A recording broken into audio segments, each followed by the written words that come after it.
China's Sad Economic Review. Commentary.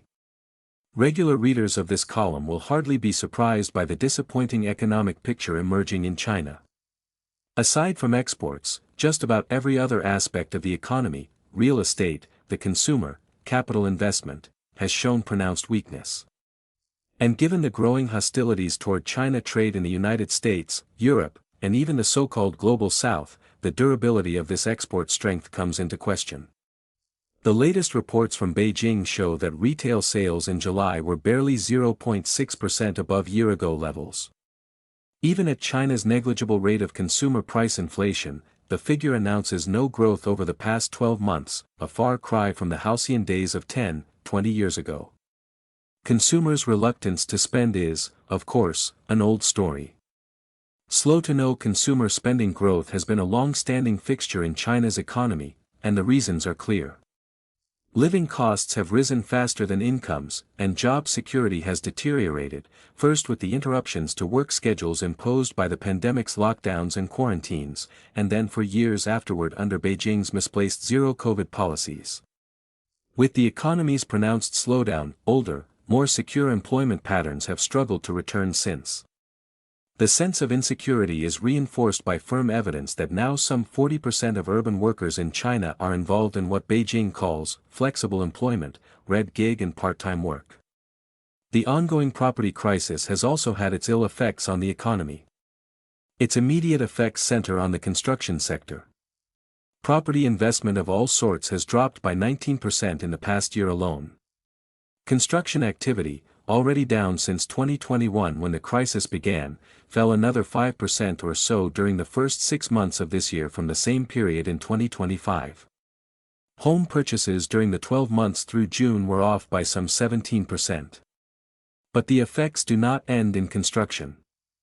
Possibly even more significant for China's economy, residential real estate values have dropped by some 25% since the crisis began, cutting deeply into household net worth and, accordingly, into the consumer's willingness to spend.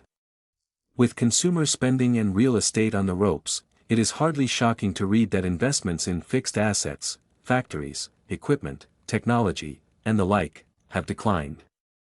Levels of such spending from January through July this year are 6.7% below levels over the same period in 2025. What is even more telling is that this overall decline has occurred even as Beijing has channeled billions of yuan into the industries favored by its Made in China 2025 program, including electric vehicles, quantum computing, and advanced semiconductors.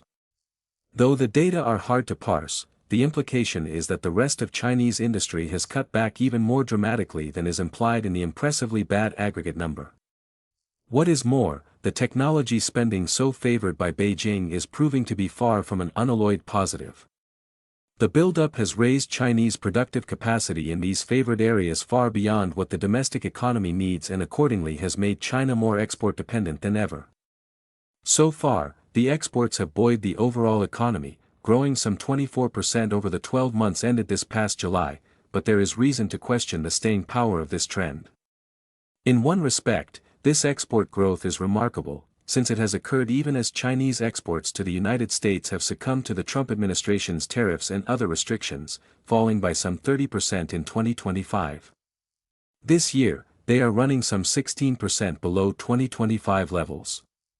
To make up for the relative loss of American markets, Beijing pushed into Europe and what is commonly referred to as the Global South.